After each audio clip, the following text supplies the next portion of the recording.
Good morning students.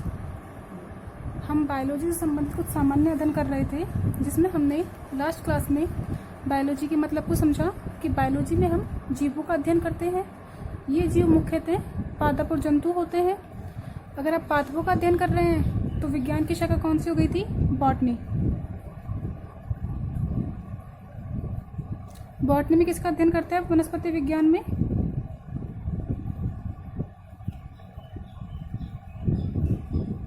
वनस्पति विज्ञान में पादपों का अध्ययन किया जाता है। किसका अध्ययन किया जाता है? पादपों का अध्ययन।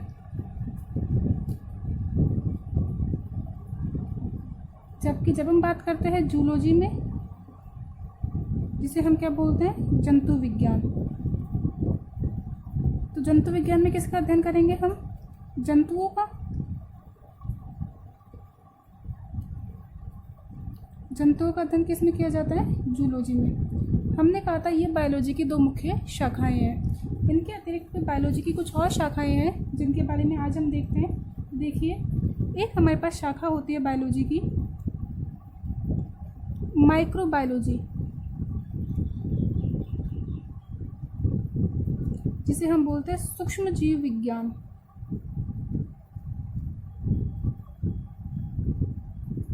किस शाखा की बात कर रहे हैं? माइक्रोबायोलॉजी, सूक्ष्म जीव विज्ञान। इसमें किसका अध्ययन किया जाता है? सूक्ष्म जीवों का अध्ययन किया जाता है।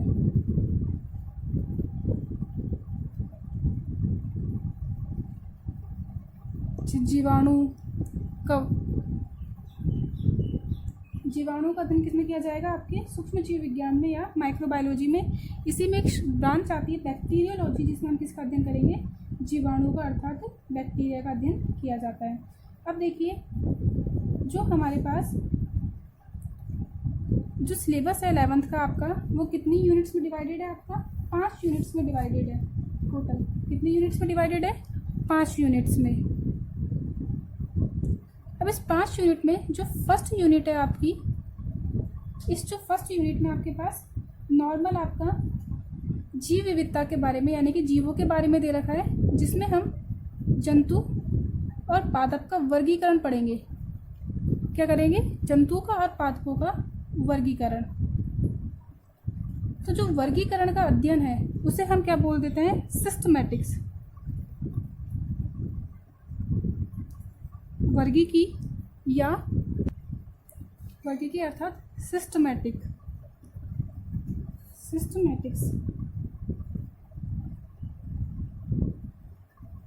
सिस्टमैटिक्स में हम किसका अध्ययन करेंगे? जीवों के वर्गीकरण का अध्ययन।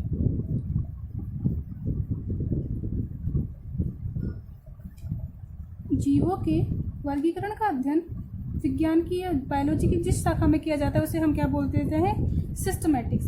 इसी तरीके से देखिए, जो आपके पास यूनिट नंबर 2 आएगी आपकी, उसमें क्या पढ़ेंगे हम? जो आपकी यूनिट 2 होगी 11th के सिलेबस में, एनसीईआरटी बेस्ड जो सिलेबस है उसमें जो यूनिट 2 होगी, इसमें हम जीवों के स्ट्रक्चर के बारे में, अर्थात संरचना के बारे में अध्ययन करेंगे। अब यदि आप जीवों की आंतरिक संरचना के बारे में अध्ययन करते हैं, तो जो जीवों की आंतरिक संरचना का अध्ययन है वो विज्ञान की एक शाखा में किया जाता है, जिसे हम बोलते हैं एनाटॉमी। क्या बोलेंगे? जिसे हम एनाटॉमी,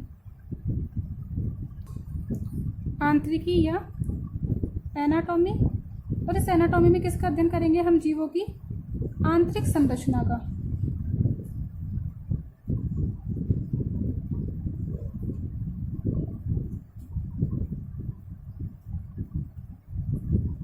तो विज्ञान की वह शाखा जिसमें जीवों की आंतरिक संरचना का अध्ययन किया जाता है उसे क्या कहते हैं हम? आंतरिकी।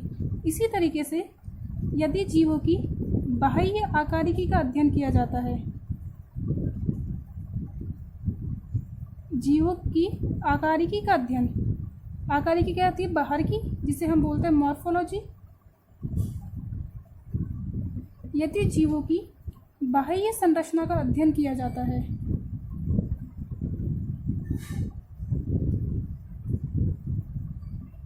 तो विज्ञान की वह शाखा जिसमें जीवों की बाह्य संरचना का अध्ययन किया जाता है, इसे क्या बोल देते हैं हम? मॉर्फोलॉजी। अब देखिए, जैसे कि आपकी 3rd यूनिट आएगी, तो थर्ड यूनिट में हम किसके बारे में बात करेंगे? कोशिका के बारे में। फर्स्ट यूनिट में हमने जनरल इंट्रोडक्शन देख लिया, वर्गीकरण देखा, और जब वर्गीकरण का अध्ययन करते हैं तो इसे क्या बोल देते हैं हम? वर्गीकी। इसी तरीके से जब आप स्ट्रक्चर देखेंगे जीवों की, तो इसमें आंतरिक संरचना भी आएगी और बाह्य संरचना भी आएगी। जब आंतरिक संरचना का अध्ययन करते हैं जिस शाखा में, उसे क्या बोल देंगे? एनाटॉमी। जबकि जो बाह्य संरचना का अध्ययन है वो क्या कहलाता है? मॉर्फोलॉजी कहलाता है। इसी तरीके से यदि आप कोशिका का अध्ययन करते हैं तो इसे क्या बोल देंगे आप? कोशिका विज्ञान, जिसे हम बोलते हैं साइटोलॉजी। इसे आप सेल बायोलॉजी भी कह सकते हैं। कोशिका एवं उससे संबंधित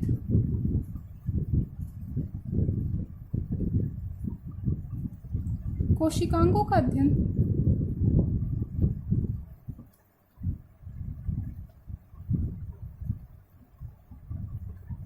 विज्ञान के जिस शाखा में किया जाता है उसे क्या बोल देते हैं हम? साइटोलॉजी अर्थात कोशिका विज्ञान या सेल बायोलॉजी। अब यदि हम बात करें कोशिका विज्ञान की, तो कोशिका विज्ञान में हम कोशिका और कोशिका के कोशिकांग, जैसे कि हम बात करें लाइसोसोम,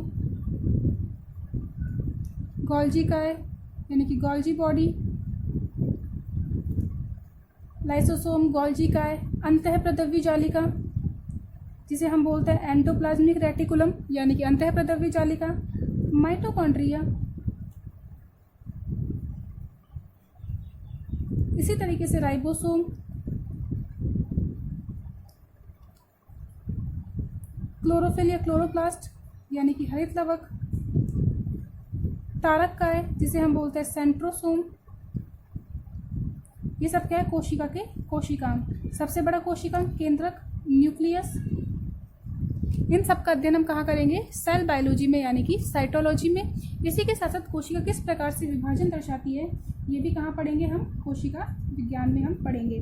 फिर हम बात करते हैं विज्ञान की जो एक अतिरिक्त शाखा है वो कौन सी है? कारिकी। इससे क्या तात्पर्य होता है? फिजियोलॉजी।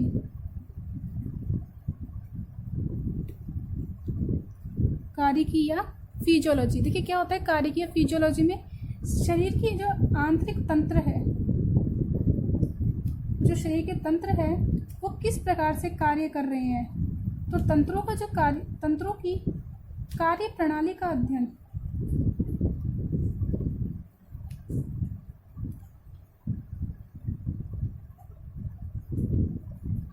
विज्ञान की वह शाखा जिसमें तंत्रों की कार्य प्रणाली का अध्ययन किया जाता है उसे हम क्या बोलते हैं? फिजियोलॉजी या कारिकी। इसमें हम बात करेंगे जनन तंत्र, पाचन तंत्र, श्वसन तंत्र, उत्सर्जन तंत्र,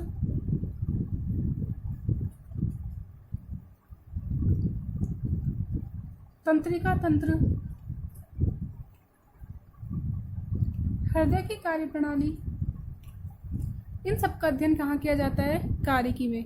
यदि हम पादपों की कारिकी के बारे में बात करें तो किस तरीके से पादप जल का अवशोषण करेंगे, किस प्रकार से प्रकाश संश्लेषण करेंगे, इन सब का अध्ययन हम कहाँ करेंगे? कारिकी में। तो देखिए बॉटनी वनस्पति विज्ञान, पादपों के बारे में अध्ययन किया जाता है। जूलॉजी जंतु विज्ञान, जंतुओं का अध्ययन किया जाता है। माइक्रोबायोलॉजी सूक्ष्म जीव विज्ञान, सूक्ष्म जीवों का अध्ययन किया जाता है। वर्गीकी विज्ञान की वह शाखा जिसमें जीवों के, चाहे वो जंतु हो चाहे वो पादप हो, तो जंतुओं और पादपों के वर्गीकरण का अध्ययन किया जाता है, उसे क्या बोल देते हैं हम? वर्गीकी। यदि हम जीवों की आंतरिक संरचना का अध्ययन करते हैं तो इसे क्या बोल देंगे? आंतरिकी या एनाटॉमी। इसी तरीके से यदि जीवों की बाह्य संरचना का अध्ययन करते हैं तो इसे क्या बोल देंगे? मॉर्फोलॉजी। कोशिका के बारे में अध्ययन करते हैं और कोशिका संबंधित कोशिकांगों और कोशिका विभाजन का अध्ययन करते हैं तो इसे हम क्या बोल देंगे? साइटोलॉजी या सेल बायोलॉजी। जबकि शरीर के विभिन्न तंत्रों की क्रिया प्रणाली या कार्य प्रणाली का अध्ययन क्या कहलाता है? कारिकी। अब देखिए ये जो कारिकी है दो प्रकार की हो सकती है। ये प्लांट से रिलेटेड फिजियोलॉजी यानी कि प्लांट फिजियोलॉजी हो सकती है, या ये एनिमल फिजियोलॉजी भी हो सकती है।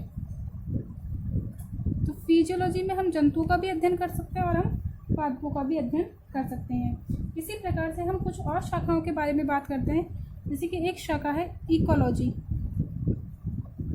कौन सी शाखा है? इकोलॉजी, यानी कि पारिस्थितिकी। इकोलॉजी में हम किसका अध्ययन करेंगे? इकोलॉजी में हम अध्ययन करेंगे जीवों का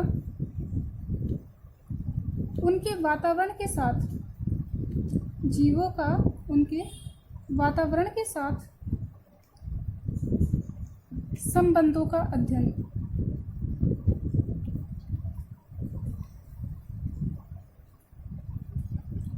बाह्य वातावरण में जो परिवर्तन हो रहे हैं उसका जीवों पर क्या प्रभाव पड़ेगा। यदि उसका वातावरण में परिवर्तन का प्रभाव हम जीवों पे पड़ते हैं तो इसे हम क्या बोल देंगे? इकोलॉजी। तो देखिए, जिस भी वर्ड के पीछे लॉजी आता है उसका मतलब क्या हो जाता है? टू स्टडी या अध्ययन करना। तो जिसके पीछे लॉजी आ रहा है वहाँ पे हम किसी न किसी चीज़ को क्या करते हैं? अध्ययन करते हैं। इसी तरीके से हमारे पास एक और ब्रांच है, वो कौन सी है? देखिए, एम्ब्रियोलॉजी।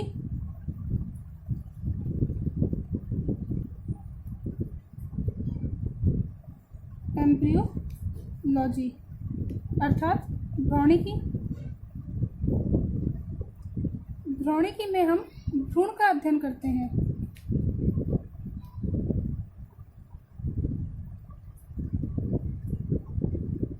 तो भ्रूणिकी में क्या हो जाएगा कि भ्रूण के परिवर्धन का जो अध्ययन है, किस प्रकार से भ्रूण का निर्माण होता है और किस समय भ्रूण की कौन सी अवस्था में किन संरचनाओं का निर्माण होगा, इसके संबंध में जितना भी अध्ययन है वो हम भ्रूणिकी यानी कि एम्ब्रियोलॉजी में अध्ययन करेंगे। इसी तरीके से विज्ञान की एक शाखा और है जिसका नाम है औतिकी, जिसे हम बोलते हैं हिस्टोलॉजी। हिस्टोलॉजी में हम किसका अध्ययन करते हैं? ऊतकों का अध्ययन। किसका अध्ययन करेंगे? ऊतकों का अध्ययन। तो विज्ञान की वह शाखा जिसमें ऊतकों का अध्ययन किया जाता है उसे क्या बोल देंगे? औतिकी कह दिया जाता है। इसी तरीके से एक शाखा है आनुवांशिकी। इसके बारे में आप जानते भी होंगे, आपने पढ़ा होगा, आनुवांशिकी या जेनेटिक्स, जिसमें आनुवांशिकता के नियमों संबंधित अध्ययन किया जाता है। आनुवांशिकता क्या होती है? माता पिता से संतान में गुणों के संचरण को क्या बोलते हैं हम? आनुवांशिकता। तो आनुवांशिकी या जेनेटिक्स में किसका अध्ययन किया जाता है? आनुवांशिकता का अध्ययन। और साथ ही साथ जो आनुवांशिक विकार है उनका भी अध्ययन कहाँ करेंगे हम? आनुवांशिकी में। इसमें आपने पढ़ा होगा कि जो आनुवांशिकता का जनक है, फादर ऑफ जेनेटिक्स, किसे कहा जाता है? ग्रिगोर जोहन मेंडल को। इस ग्रिगोर जोहन मेंडल ने आनुवांशिकता के नियमों के ऊपर काम किया था और आनुवांशिकता के नियम प्रतिपादित किए थे। तो इस तरीके से विज्ञान में जो आपकी बायोलॉजी है उसमें मोर देन 50 ब्रांचेज है। जैसे कि मैं अगर और ब्रांचों की बात करूं तो हमारे पास इकोनॉमिक बॉटनी, इकोनॉमिक जूलॉजी यानी कि आर्थिक जंतु विज्ञान, आर्थिक पारिस्थितिकी विज्ञान, ब्रायोलॉजी, टेरिडोलॉजी, फाइकोलॉजी, माइकोलॉजी, बहुत सारी ब्रांचेज हैं। धीरे धीरे हम जैसे जैसे आगे पढ़ते जाएंगे इन ब्रांचों के बारे में भी हम अध्ययन करते जाएंगे। ये कुछ कॉमन नेम्स थे जो जनरली हम यूज करेंगे, तो इनके बारे में आपको पता होना चाहिए। तो आज के लिए इतना ही।